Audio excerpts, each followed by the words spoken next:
I woke up in a terrible place I'd never seen before. I screamed in horror.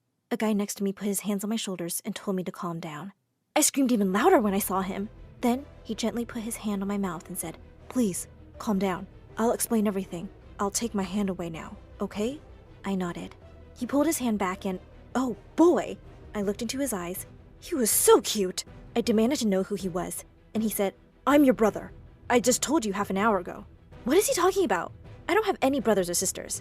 Do I look like a crazy person to you, moron? He explained that he'd been looking for me for years. He'd finally found me. He'd waited for me after school and had tried to talk to me and explain everything. But you passed out. I had to get you here. I didn't have a choice. I started screaming again. He pushed me into the corner and stood up. He said, "Sorry, sis. I have to do this. Forgive me." And just like that, he left. I looked around, and for the first time, I noticed that I was in a bank vault filled with gold and safes. This was crazy.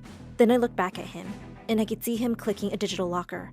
The wall opened, and I saw a super fancy apartment behind it. Minutes later, he came back with some fancy-looking food and asked me to eat. I'm not going to eat anything until I know what on earth is going on. Okay, you lose. He started eating, making all these annoying noises. Such a creep. After he was done, he offered me some water, and I agreed to drink. I asked him about this place and why we were here. "Oh, I live here." Who lives in a bank vault? Its owner. This was getting more confusing. I asked him how he could own a bank vault when he only looked about 18. He said he was a self-made billionaire who created mobile games and had a huge company. I asked him why he was keeping me here, and he suddenly looked really mad and got up to leave. You asked too many questions. I started crying and begging him to come back. I just want to talk to my parents. Please. He froze. Don't worry about them. And with that, he left. He came back minutes later with a blanket and a pillow. Don't bother crying for help because no one can hear you in here. I asked him about my phone. Oh, I think we forgot it at the restaurant. Here, take this. He threw the latest iPhone he was carrying. I was thrilled.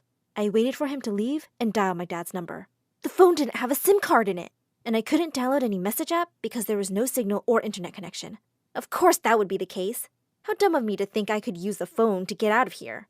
The phone was filled with all of his stupid games, and I played them all night till I fell asleep. After a few hours, I opened my eyes, and his face was very close to mine. He was looking at me creepily. It startled me and I pushed him away. You do look a lot like her. Like who? Our mom. Listen, you creep. If you knew my parents, why didn't you just come to our house and introduce yourself like any sane person would, instead of keeping me here like a psycho? He gave me a cold look and changed the subject. Here, I got you some food. This time, I was really hungry, and I ate all the food in one go, while he just kept looking at me like a creep. Again. Can you at least tell me your name, brother? He looked deep into my eyes. Justin's mother has 2 children, a girl and a boy. The girl's name is Abby. What's the boy's name? My name's Abby. Was he talking about my mother? The child's name would be Justin. That is correct, but Justin's mother loved Abby more. Justin's mother didn't love Justin, and he walked away. This time, I watched him carefully and memorized the digital code. I had to run away. He seemed dangerous. He got back a minute later, dragging a disc table with a big TV on it. He sat next to me, holding a popcorn box. A video started playing. It was me! My 7th birthday party, my 4th grade math competition, my trip in the 6th grade, my first date, my first ballet show, my first driving lesson. I gasped. Had he been stalking me? I got angry. I started yelling at him and demanding answers. Who are you? And what do you want from me? Why don't you just eat some popcorn and chill? I threw the popcorn box away and started crying. He got up and started apologizing. Please, calm down, sis. I pushed him away. How am I supposed to calm down, you psycho? And don't call me sis. I could never be related to someone like you. He suddenly froze and looked really hurt. He whispered, I'm sorry, sis. I can't explain. And then he left. But he forgot about the TV. I tried to see if it was connected to Wi-Fi. And it was! I was about to open Gmail to send my parents a message when I noticed a file in the left corner of the desktop. It said, a letter from my parents. I immediately clicked on it. There were 2 files. A picture of my parents when they were younger holding a baby, and the second file was a letter. It was written yesterday. It said, Dear Justin, Son, we are so glad that you finally agreed to meet us. Your sister Abby will be thrilled. We haven't told her about you yet because... Suddenly, Justin opened the door and glared at me. He turned off the TV and dragged it inside. It's not the right time for you to know. I was shocked. Why hadn't my parents mentioned him before? A while later, I knocked on the door till he answered. What? I need to go to the bathroom. He gave me a cold look. Follow me. He walked towards the opposite wall behind me. He took a remote control from his pocket, clicked a ball, and suddenly, the wall opened up. A big fancy bathroom appeared. The walls, the toilet, the sink, everything was made of gold. I was about to turn around to shut the door when I bumped into Justin behind me. I need some time alone here? He was looking down at his phone. Fine, but I need your help with this since it's your favorite channel. You have any idea why they created My Story Animated? I looked at him for a moment and realized he was serious. So I said, I guess this dude, the channel's owner, has been in love with telling people stories since he was little. You know, like it's his passion. Justin looked impressed. You're smart. I asked why he was asking. It's nothing. It's just something related to my job. He got out, and I shut the door. He said while leaving, call me when you're done. It doesn't open from the inside. I tried to find a window or anything to help me escape, but there was nothing. After I was done, I called Justin's name. He didn't respond. I called him again, and I heard nothing. I started to freak out, screaming his name. Justin! Just open the stupid door! After 5 minutes, he opened the door and started laughing like an idiot. Being a brother is so much fun. I shoved him. Not cool! Then he started to leave. I knew I had to do something or ask something just to make him speak. So I blurted out, why did my parents abandon you? He froze for a second and stuttered. Because they were too young and poor for the responsibility. They put me up for adoption. They made a mistake, and I had to pay the price. And that is not fair. And with that, he started walking away again. I tried to run after him to stop him. I needed to tell him that it wasn't my fault. Suddenly, I stumbled and fell flat on my face. He immediately ran over to me and took me in his arms.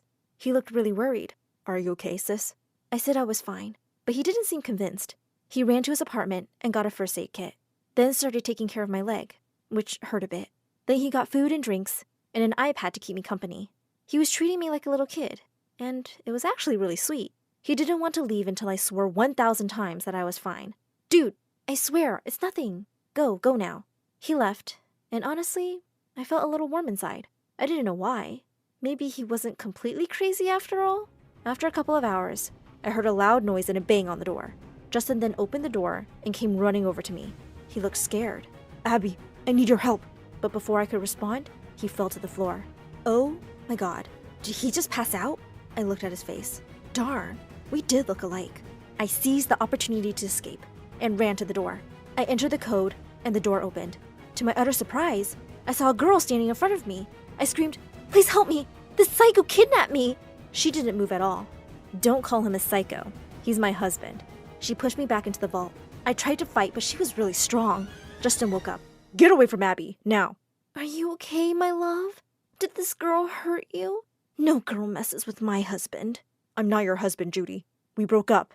You're only my assistant now. Okay, this is getting weirder. Now I have to deal with 2 psychos. Then Judy pushed me back, went straight over to Justin, grabbed his face and kissed him. You're mine, Justin! He pulled away and yelled at her. I don't want to deal with you right now. He turned to leave. She followed him out. Before closing the door, Judy said, Oh, your sister knows the code. Change it. Justin looked at Judy with a warm smile. He leaned in and gave her a kiss on the cheek. Thanks for letting me know.